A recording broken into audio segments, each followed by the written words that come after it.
Mr. Becerra, are you familiar with an Israeli study that had 2.5 million patients and found that the vaccinated group was actually 7 times more likely to get infected with COVID than the people who had gotten COVID naturally?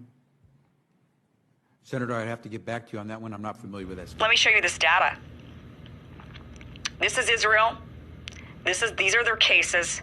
You could see, and this is what was really alarming about the whole thing. They had their first wave in the fall of 2020. Then they went down naturally with no vaccine, right?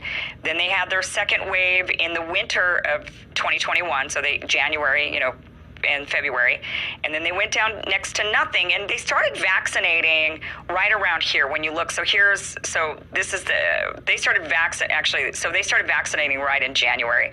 So as they started the real vaccination campaign, we'll say right here in the middle of January, they started to see the dip in cases, and they thought, all right, the vaccines are working. Great, here we go. So they gave everybody their doses, and they were pretty much fully vaccinated by you hit April right here, 70%. Then they suddenly had this wave that I'm talking about, went way up, and they were like, oh crap, it doesn't stop the spread, and then oh crap, the hospitalizations and the deaths are climbing as well, but not as much as previous waves, that's true.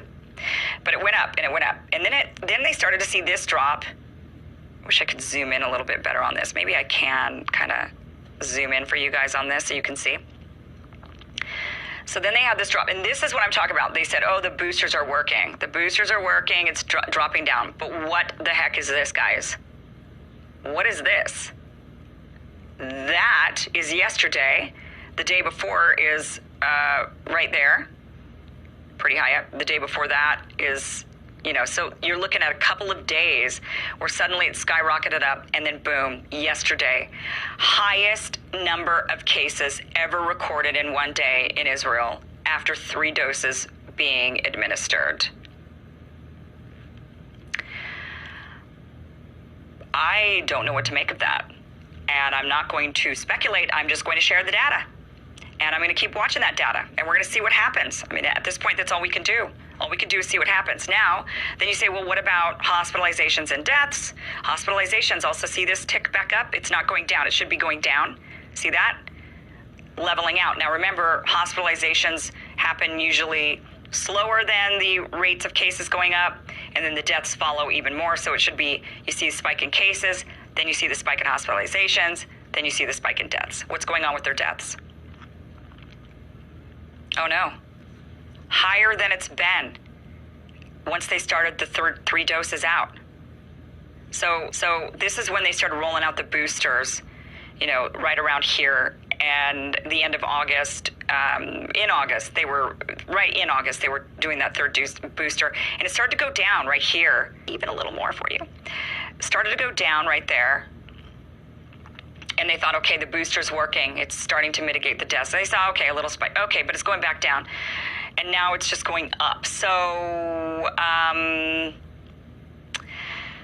yeah, guys, I'm just going to share the data. They're rolling out the 3 booster doses. This is pretty alarming. Again, I don't know what to make of it just yet. I'm sure you're going to have your own thoughts. I have my thoughts, but let's just wait and see until we get more data before we really make any conclusions. Let's just go from there. Let's see what happens. Let's go from there. But this is 3 doses now of the Pfizer vaccine. They mandated it. You can't participate in society without it. And now the Israeli government is scrambling, saying 4 doses. So they're telling everybody 4 doses. 4 doses. Well, you think you might want to be, if you're going to travel the country, insulting the millions of Americans, including NBA star Jonathan Isaac, who have had COVID, recovered. I would like an explanation to, people with vaccines. Why are they still getting COVID? If that's something that we are supposed to highly be protected from. Like, it's funny that, it reduces your chances of going to the hospital. It doesn't eliminate anybody from getting COVID, right? So is everybody in here vaxxed? I would assume, right? So you all can still get COVID, right? We're less likely to die or go to the hospital. Okay, but you can still get COVID, right? And you can still pass it along with the vax, right? I'm just asking the question. I mean, it's no different than somebody with a vaccine. Like yes, I developed the antibodies for it, so my chances will be less likely now as well, right? But it's still a possibility I may get it. Just like there are players and coaches and staff who are vaxxed and missing camp right now because of it. So look at a study with 2.5 million people and say, well, you know what? It looks like my immunity is as good as a vaccine or not. And in a free country, maybe I ought to be able to make that decision. Instead, you've chosen to travel the country calling people like Jonathan Isaac and others, myself included, flat earthers. We find that very insulting, goes against the science. Are you a doctor or a medical doctor? I've worked over 30 years on health So policy. you're not a medical doctor. Do you have a science degree? And yet you travel the country calling people flat earthers who have had COVID, looked at studies of millions of people, and made their own personal decision that their immunity they naturally acquired is sufficient. But you presume somehow to tell over 100 million Americans who have survived COVID that we have no right to determine our own medical care. You alone are on high, and you've made these decisions, a lawyer with no scientific background, no medical degree. This is an arrogance coupled with an authoritarianism that is unseemly and un-American. You, sir, are the one ignoring the science. The vast preponderance of scientific studies, dozens and dozens, show robust, long-lasting immunity after COVID infection. Even the CDC does not recommend measles vaccine if you have measles immunity.